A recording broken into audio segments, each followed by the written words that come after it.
വരിക. തമ്പിയോട് വളരെ പ്രധാനപ്പെട്ട ഒരു കാര്യം പറയാനുണ്ട്. അത് അറിയിക്കാണ്ട് ഒരു സ്വസ്ഥതയും കിട്ടണില്ല. അതാ തിടുക്കത്തിൽ പുറപ്പെട്ടതേ. നമുക്ക് വടക്ക് ഭാഗത്ത് എവിടെയെങ്കിലും കൊണ്ട് തിരിക്കാം. അങ്ങോട്ട് എന്താ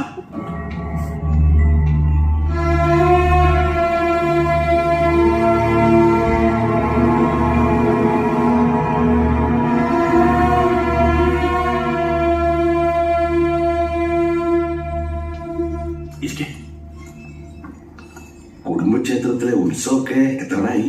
ഒന്നിനും ഒരു മുടക്കവും എത്തിയിട്ടില്ല.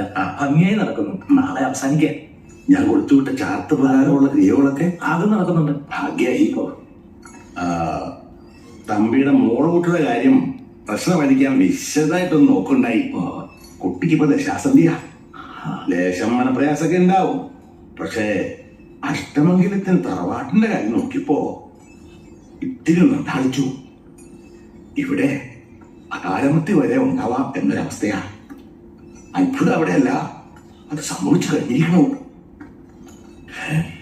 അല്ല, തമ്പി പരിഭ്രമിക്കണ്ട.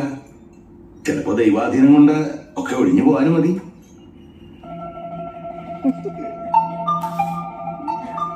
എവിടെയോ കണ്ട് മറന്ന പോലെ തോന്നുന്നുണ്ടല്ലോ. ആരത്? ആ ഇത് കഷ്ടായി. എവിടെ വെച്ചാണെന്ന് പറഞ്ഞോ? എത്ര ആയിട്ടും അങ്ങോട്ട് കിട്ടണില്ല.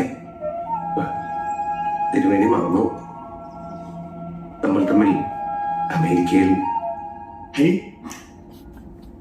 സണ്ണി അമ്പട കേമോ സണ്ണി കുട്ട, നീ എന്നെ പറ്റിച്ചുട്ടോ. എന്താ കഥ? നിന്നെ നോ മറക്കേ. ഇവിടെ വെച്ച് കാണുന്ന സ്വപ്നേവി നിരീക്ഷില്ല. ആശ്ചര്യം എന്ന് പറഞ്ഞാ മതി. തട്ടോ ഇവൻ ഇവിടെ ഉള്ളപ്പോ തമ്പിയുടെ മോളുടെ പ്രശ്നം പറഞ്ഞ് എന്നെ വന്ന് കാണണമായിരുന്നോ? ആളെ വേണ്ടത്ര പരിചയമില്ലാന്ന് തോന്നുന്നു. ലോകപ്രസിദ്ധനാ തനി രാവണൻ. 10 തലയായവന്. പ്രശസ്തനായ മനഃശാസ്ത്രജ്ഞൻ ബ്രാഡ്ലി ഇവന്റെ പ്രൊഫസറായിരുന്നു. അദ്ദേഹം പണ്ട് പാരാസൈക്കോളജിയിൽ ഒരു പേപ്പർ അവതരിപ്പിക്കാൻ വേണ്ടി എന്നെ അമേരിക്കയിലേക്ക് ക്ഷണിക്കുണ്ടായി, ഡൽഹി വെച്ച്. അന്ന് ബ്രാഡ്ലിയുടെ ജൂനിയർ ആയിരുന്നു ഇവൻ. അറിയോ, ആധുനിക മനഃശാസ്ത്രത്തിൽ ലോകപ്രസിദ്ധമായ 2 പ്രബന്ധങ്ങൾ ഇവന്റെയാ. ഈ നിൽക്കുന്ന രാവണന്റെ. തിരുമേനി, എനിക്ക് തിരുമേനിയോട് സ്വകാര്യമായിട്ട് അല്പം സംസാരിക്കണം. ആയിക്കോട്ടെ, ഇന്ന് നമുക്ക് ഇവിടെ തന്നെ കൂടാ. എല്ലാം അറിഞ്ഞിട്ട് തന്നെ കാര്യം. തമ്പി, 2 കസേര എടുത്ത് പുറത്തേക്ക് ഇടുക.